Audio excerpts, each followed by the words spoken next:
Qué bueno saludarlos una vez más, tener la oportunidad de poder juntos acercarnos al Señor en devoción y ver hacia su palabra con el propósito de que su palabra nos hable.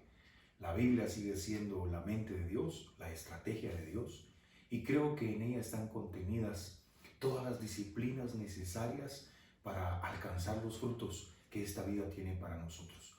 Seguimos hablando del poder que hay en el quebrantamiento.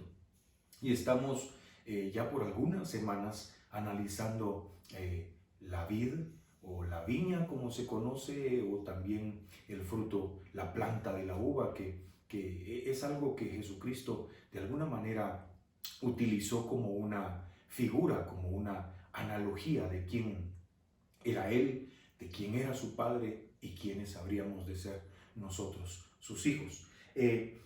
Ya sabemos que Cristo de alguna manera se hizo humano para familiarizarse con cada una de nuestras pruebas, cada una de nuestras dificultades y cada una de las tentaciones que puedan venir en nuestra vida. Y eso lo vemos con mucha claridad en la carta a los Hebreos, capítulo 4, versos del 15 al 16. Pero en esencia, lo que Cristo experimentó fue todos los dolores del crecimiento que nosotros experimentamos. Mire cuánto dolor nos ha traído estar hasta aquí donde estamos. Tal vez a tus 15, tal vez a tus 20, tal vez a tus 35, a tus 50 años, 70 años quizás. ¿Cuánto dolor te ha tomado llegar hasta donde tú estás? Y Cristo quiso ejemplificar de alguna manera y experimentar de alguna manera ese dolor. Crecer es doloroso, tiene su dolencia el crecimiento.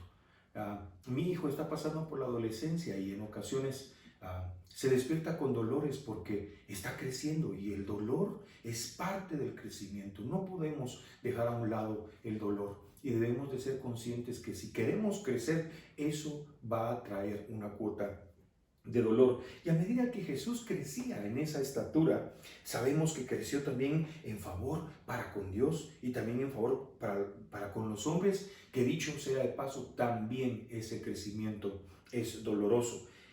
Fue así como Jesús comenzó a dar fruto. Lo podemos leer eso en el capítulo 2 y verso 52 del Evangelio de San Lucas, donde nos damos cuenta cómo el crecimiento de Jesús, no solamente en estatura, sino que delante de los hombres y delante de Dios, ese crecimiento, aunque fue doloroso, empezó a dar paulatinamente, eventualmente empezó a dar el fruto que se esperaba. Y aunque Jesús ya era un adulto, que produjo una maravillosa cosecha durante sus 3 años y medio de ministerio, no vino a la tierra simple y sencillamente para hacer milagro tras milagro tras milagro, sino que lo que él intentaba era pasar de algo temporal a algo eterno.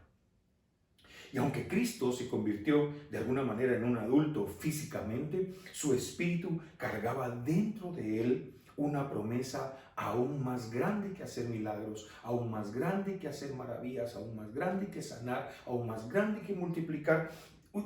Tenía la promesa de una cosecha eterna, y no solamente milagros que podían ser alabados por las personas temporalmente, sino que su motivación principal, su enfoque, su meta era traernos hacia la eternidad.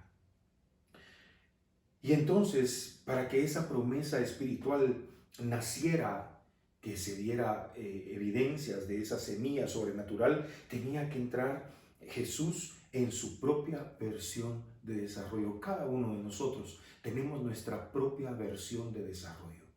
No todos estamos pasando por lo mismo, y aunque ahorita pareciera que esto que vivimos, esta pandemia, es algo global, es algo mundial, no todas las personas estamos pasando exactamente por lo mismo. Algunos lo están pasando sin un empleo, otros lo están pasando con otro empleo o con un empleo, unos no tienen empleo, otros tienen más empleo que hubiesen tenido en condiciones normales. Otros no tienen oportunidades, otros están enfermos, otros están contagiados, otros están doliéndose por la partida de un ser querido, ya sea por una muerte pues llamémosle natural o víctimas de alguna manera de la pandemia que estamos viviendo en todo el mundo, pero no todas las personas estamos pasando por lo mismo. Todos nosotros tenemos nuestra propia versión de desarrollo. Y como cualquier semilla que brota, tenía que ser plantada. Jesucristo fue plantado, fue puesto en un vientre. Y en esencia, todo lo que la semilla conoce acerca de sí misma tiene que terminar. La semilla se transforma totalmente, por completo. La semilla, pareciera que hay momentos donde la semilla, si la pudiéramos ver en una radiografía, en un ultrasonido debajo de la tierra, pareciera como que la semilla se está arruinando, se está echando a perder, se está deformando, se está rompiendo, se está quebrando ahí dentro de la semilla algo que ahora está brotando. Y ese algo se está convirtiendo en una planta que ya germina, que ya crece, que ya brota, que tiene ramas, que tiene un tallo, que está dando flores y que sin lugar a dudas va a dar frutos. Entonces la semilla debe morir. Y así como Cristo murió para que pudiéramos dar a luz como hijos espirituales de Dios, que pudiéramos nacer por ese sacrificio que Él tuvo.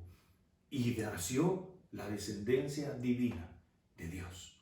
Nosotros, los hijos de Dios, nacimos gracias al sacrificio que Cristo llevó a la cruz, convirtiendo la semilla en un sacrificio que llevó muchísimo fruto.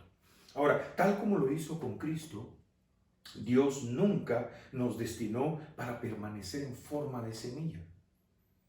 No podemos pasarnos la vida acariciando las promesas que Dios nos ha hecho. No podemos pasarnos la vida suspirando por las cosas que Dios nos ha dicho que va a hacer con nosotros. No podemos pasarnos en la vida añorando y soñando esa palabra que de alguna manera vino a nuestro corazón y la tomamos como nuestra y dijimos, este es mi destino, este es mi propósito. No podemos pasarnos así toda la vida. La semilla no se queda como tal.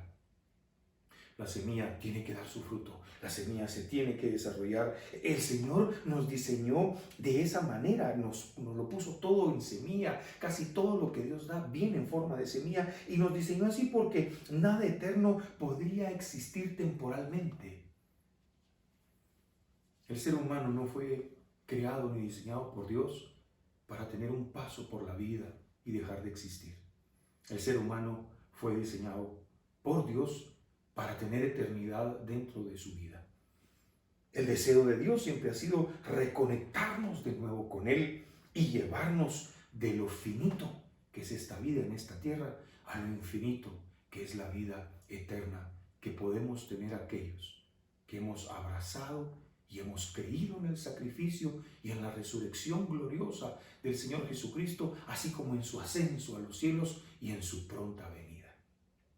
Una de las cosas que yo más amo de la palabra de Dios es cómo Dios aborda cada temporada de la vida, la inicial, la mediana y la final. Si Jesús es el Hijo unigénito de Dios, ¿cómo no podemos asignarle la misma naturaleza intemporal y eterna que vemos en Dios? Claro que sí. De hecho, esta verdad es el fundamento a partir del cual el evangelista Juan comienza su relato del evangelio en la vida de Cristo. Dice, en el principio era el verbo, en el principio era la palabra, dice otra versión, y la palabra era con Dios, y la palabra estaba con Dios, y la palabra era Dios. Jesús es Dios mismo, Jesús es Dios tomando una envoltura humana. Ahora, puesto que Jesús es el fruto mismo de la palabra de Dios, Él también debe ser el principio o la semilla de nuestras vidas. Si usted hace una memoria en su vida, hace un recordatorio de su vida pasada, se dará cuenta cómo todo esto nuevo, cómo las bendiciones, cómo los pactos, cómo las promesas de Dios empezaron con Cristo. Antes de Cristo nosotros no teníamos nada. Antes de Cristo nuestras vidas eran vidas sin propósito, sin destino, sin enfoque, sin finalidades, sin nada detrás de qué correr. Pero cuando viene Cristo, Él es la semilla, Él es el inicio de todo, Él es el comienzo de todo. La semilla entonces ya estaba presente porque Jesús es simultáneamente la vid y la semilla. Por lo tanto, la vid y la semilla son una. Por eso me encanta ese pasaje de la Biblia que dice que en Cristo todas las cosas son sí y amén. Son sí en Cristo y son amén en nosotros. Por eso Pablo se atreve a escribir: todo lo puedo en Cristo. Porque Cristo es la vid y es la semilla. Cristo es la promesa, pero también es la gracia para alcanzar la promesa. Cristo es la semilla, el contenido, pero también es la vid, también es el fruto. Jesús lo dijo más ampliamente con una declaración tan poderosa: sin mí nada podéis hacer. No hay nada que logremos en la vida si no es de la mano del Señor. Yo espero que estos conceptos no nos confundan, sino que al contrario nos den vida, nos permitan madurar, nos permitan crecer, porque este es el propósito, de analizar la vid, de analizar la viña, de conocer al viñador y de saber que hay frutos que van a agradar al viñador, frutos que el viñador va a recoger en su mano, los va a transformar, los va a procesar hasta que lleguemos a la estatura de la plenitud de nuestro Señor Jesucristo. Espero me acompañe la siguiente semana. El tiempo se está yendo demasiado rápido y creo que más pronto de lo que nos imaginamos estaremos saludándonos y viéndonos en un siguiente programa. Gracias por su atención. Lo espero en el siguiente programa. Bendiciones y un abrazo para todos.